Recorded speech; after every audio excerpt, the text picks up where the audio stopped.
The lock gave way with a soft click, and everything I'd spent 15 years burying came spilling out across our hardwood floor. Sarah's face went white as she stared at the yellowed newspaper clippings. Headlines screamed up at us. Local teen killed in hit and run, and family seeks justice for Jenny Morrison. Her whispered question cut through me like glass. The broken filing cabinet lock had been such a small thing that morning. 3 days earlier, I'd been suburban perfection, 38 years old, marketing director in Columbus, Ohio, married 12 years, father to 8-year-old Tommy, colonial house, 2-car garage, golden retriever, the American dream, built on a foundation of lies. Sarah's voice from upstairs that morning had shattered my coffee mug against the kitchen tiles. She'd found the broken lock while looking for Tommy's birth certificate. The drawer that should have stayed sealed forever had simply slid open. I'd promised to fix it when I got home, knowing I'd never make it back as the man she'd married. 23 years ago, I'd been driving my father's Buick home from a college party. Too much beer, too little sense. Rain had turned the back roads into shadows and slick death. Jenny Morrison was crossing Highway 33 near the old Miller farm, 17 years old with red hair catching streetlight like fire, probably walking home from her job at the diner. I never hit the brakes. The impact threw her 30 feet into tall grass. I found her motionless, eyes open and staring at nothing. Blood pooled beneath her head, dark as motor oil in the dim light. I should have called 911, should have stayed, should have faced what I'd done. Instead, I drove home and spent an hour hammering out the front bumper dent with my father's tools. By morning, I'd convinced myself it might have been a deer. Almost. Sarah discovered the rest Tuesday evening. I came home to find her at the kitchen table, my hidden shoebox open before her. Jenny's obituary, her funeral program, Detective Mike Kowalski's business card. Kowalski had visited 3 times after Jenny's death. Each time, I'd lied with increasing confidence. No, I hadn't been out that night. No damage to my car. No knowledge of any hit and run. He'd believed me. Clean-cut college kid from a good family. Why would I lie? Sarah held up Jenny's graduation photo, her voice hollow with betrayal. 15 years of secrets, carefully preserved like pressed flowers in my private mausoleum of guilt. When Tommy wandered in asking why Mommy was crying, Sarah sent him to watch TV. Her blue eyes, the same eyes that had loved me for 12 years, now held something else entirely. My mouth opened to lie again. But the words that had always come so easily simply wouldn't form. The second revelation arrived Thursday morning. Sarah appeared in the doorway, laptop in hand, face pale as parchment. She'd found the insurance claim my father had filed 3 days after Jenny died. Front-end damage to his 1987 Buick LeSabre claimed he'd hit a deer on Highway 33. There was my father's signature, the same hand that had signed my graduation cards and wedding checks. My father had known, had helped cover it up, had carried the secret to his grave 5 years ago after a heart attack at 62. Now I understood his final years of heavy drinking, the way he'd sometimes look at me with disappointment or exhaustion. Sarah's laptop snapped shut like a coffin lid. She was taking Tommy to her sister's house. When she returned, she wanted me gone. Friday night, alone in the house, I finally did what I should have done 23 years ago. I Googled Jenny Morrison. The memorial website showed photos, memories, dreams. She'd wanted to be a teacher, volunteered at the animal shelter every weekend, saved money for community college. The second result was last year's news article. Family still seeks answers in 1999 hit-and-run death. Jenny's mother, Patricia Morrison, had never given up, hired investigators, pressured police, kept the case alive in local media. The article quoted her desperate plea about someone living with the secret for 23 years, begging them to find courage to tell the truth. At the bottom was a phone number, a tip line the family had established, still hoping for information. I stared at those digits for 3 hours.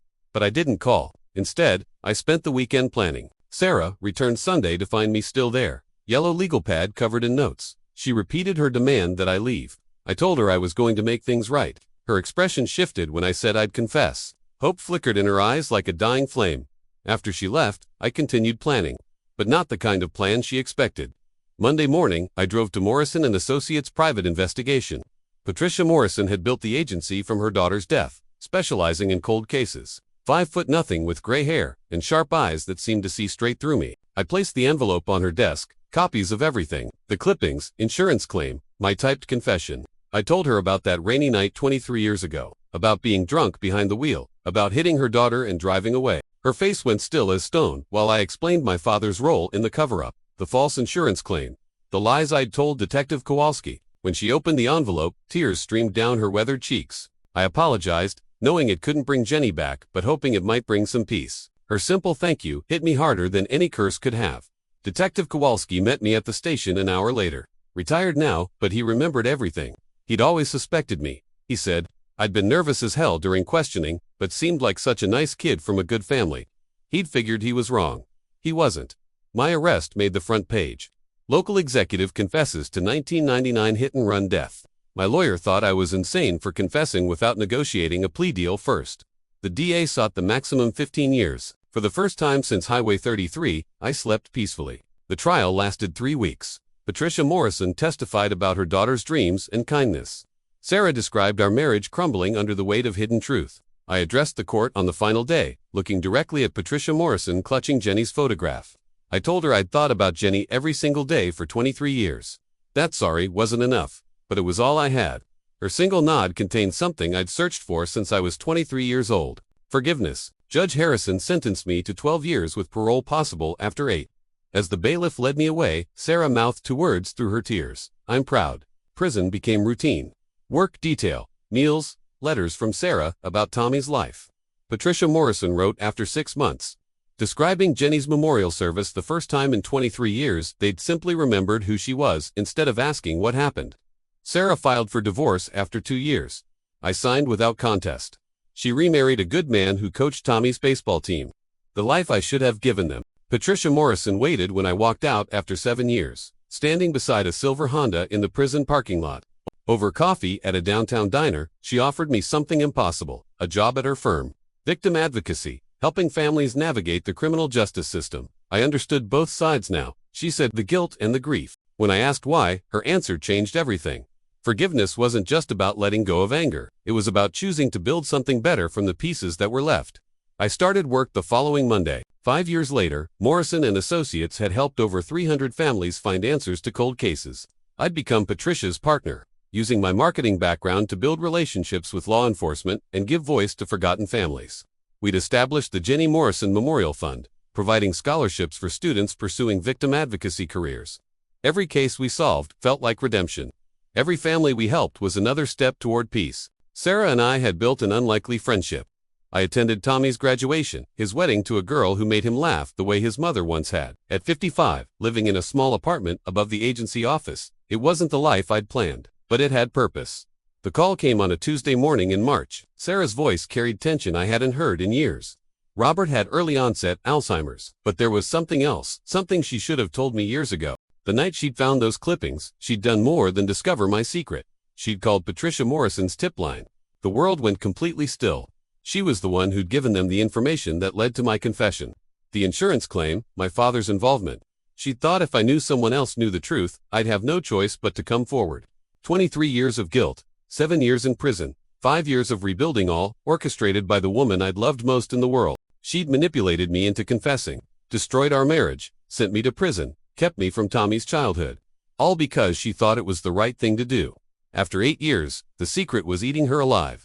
I thought about the life I'd lost, the years behind bars, believing I'd made the choice to confess. I thought about Jenny Morrison, dead at 17.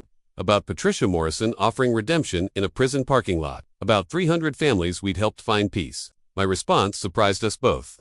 I thanked her. Sarah had given me something I'd been too cowardly to take myself, the chance to finally do the right thing. She'd saved me from spending my life as the man who killed Jenny Morrison and walked away. Given her family the truth they deserved. Given our son a father he could eventually be proud of. She'd destroyed my old life to save my soul. That night, I walked to my desk and pulled out fresh paper. Patricia Morrison had taught me that forgiveness meant building something better from broken pieces. Sarah had orchestrated my confession to force my redemption. Jenny Morrison's death had become the foundation for helping hundreds of other families find peace. I began writing to Detective Chen in Oakland about the Maria Santos's cold case, offering to help another family find answers. The night was clear and cold, full of stars and possibility. For the first time in my life, the future felt like something worth running toward. I dropped the letter in the mailbox and walked home, carrying nothing heavier than hope. The lock had been broken for 24 years, but now we were finally building something new.